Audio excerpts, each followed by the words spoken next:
Hendaklah kamu kuat di dalam Tuhan.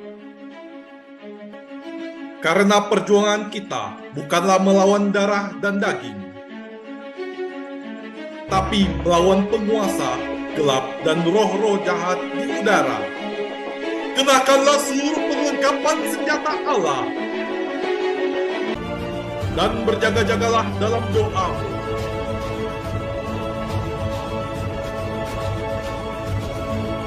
Legion of Jesus memberitakan kabar baik kepada semua orang. Halo, shalom saudaraku, jumpa lagi dengan saya Fabian Siko dan channel Legion of Jesus memberitakan kabar baik bagi semua orang. Nah saudaraku, kali ini kita akan membahas 8 tahap dosa homoseksual. Saudaraku, dari penjelasan video sebelumnya, maka kita dapat melihat bahwa kecenderungan homoseksual yang dituruti menjadi suatu perbuatan dosa dapat membawa maut.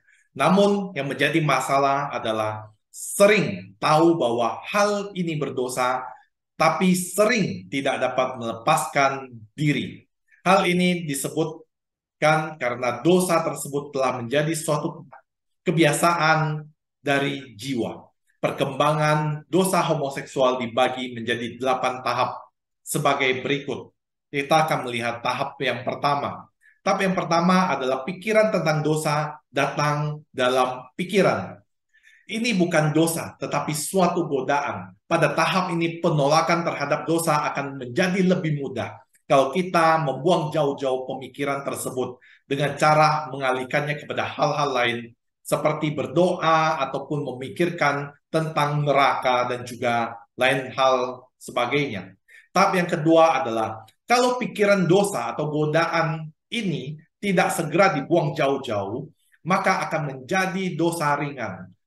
Ini adalah seperti mengunyah-ngunyah dosa di dalam pikiran, sama seperti telur yang dierami yang pada waktunya akan menetas. Maka dosa yang terus dituruti di dalam pikiran hanya menunggu waktu untuk berbuah dosa. Seperti yang tulis di dalam Yakobus 1 ayat 15, dan apabila keinginan itu telah dibuahi, ia melahirkan dosa, dan apabila dosa itu sudah matang, ia melahirkan maut.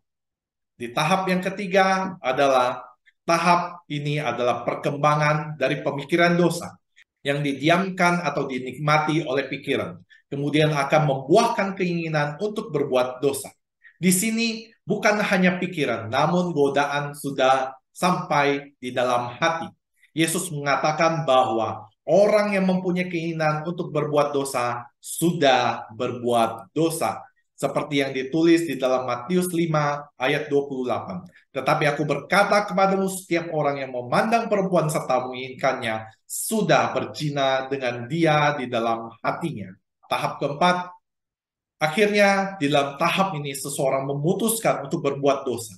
Pada tahap ini, keinginan untuk berbuat dosa sudah menjadi keputusan untuk berbuat dosa, namun masih merupakan dosa yang ada di dalam hati. Ini adalah sama seperti seorang yang ditawarkan suatu jabatan dengan cara korupsi. Ia mempunyai 3 pilihan: menolak, bernegosiasi, atau mengiyakan. Di dalam tahap ini, keinginan dan pikiran saling mempengaruhi, namun akhirnya membuahkan kemenangan bagi setan, sehingga seseorang memutuskan untuk bisa berbuat dosa. Tahap yang kelima adalah pada kesempatan untuk membuat dosa muncul. Maka keputusan untuk berbuat dosa yang ada di dalam hati menjadi suatu yang tindakan nyata. Setelah keputusan untuk berbuat dosa dalam keinginan menjadi kenyataan, maka jiwa seseorang juga telah jatuh ke dalam dosa. Sama seperti air yang menjadi es dan memerlukan panas untuk mencairkannya. Maka seseorang masih tetap dalam kondisi berdosa sampai dia bertobat.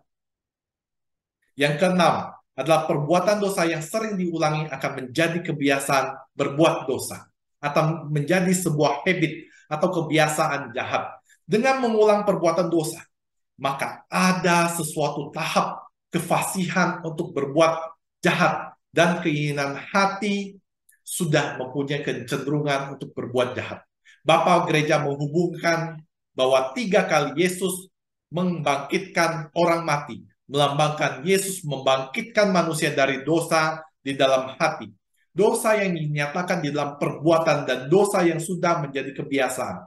Yesus membangkitkan anak perempuan Yairus, seperti yang dicatat di dalam Lukas 8 ayat 49 sampai dengan 56. Dan Yesus membangkitkan anak janda di pintu gerbang di Lukas 7 ayat 11 sampai dengan 16. Yesus juga membangkitkan Lazarus yang telah dikubur di dalam Yohanes 11 ayat 3 sampai 43.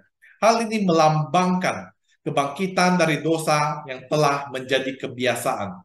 Untuk membangkitkan Lazarus, Yesus menangis, menyuruh seseorang membuka batu kubur, berseru dengan suara keras, meminta orang untuk membuka kain penutup dan membiarkan dia pergi. Ini menunjukkan bahwa begitu sulit untuk menghancurkan dan memutuskan ikatan dosa yang sudah menjadi sebuah kebiasaan.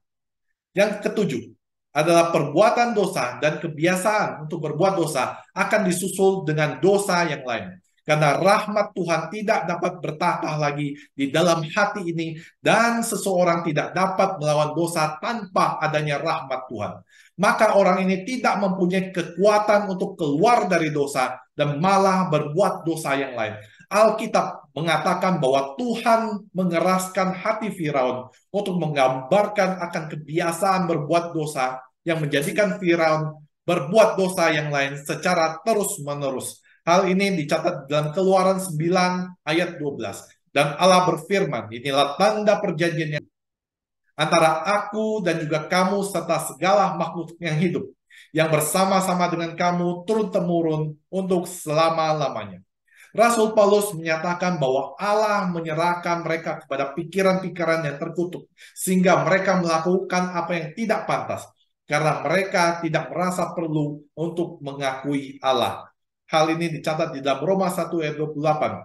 Dan karena mereka tidak merasa perlu untuk mengakui Allah, maka Allah menyerahkan mereka pada pikiran-pikiran yang terkutuk, sehingga mereka melakukan apa yang tidak pantas. Bagian tahap yang ke-8, yang terakhir.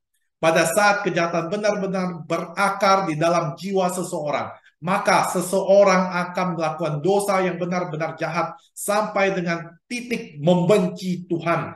Dengan sadar dan segenap hati, dia akan melawan, menghujat Roh Kudus, di mana merupakan dosa yang tidak dapat diampuni. Hal ini dicatat di dalam Markus 3 ayat 29.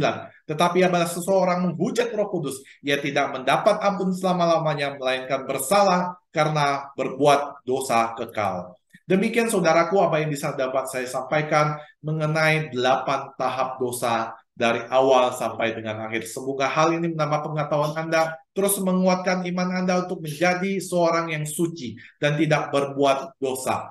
Saudaraku, jika Anda merasa channel ini memberkati, Anda bisa silakan subscribe, like, dan juga bagikan kepada banyak orang agar channel ini terus berkembang dan juga menjadi berkat bagi semua orang. Akhir kata, saya ucapkan terima kasih. Tuhan Yesus memberkati Anda dan juga saya.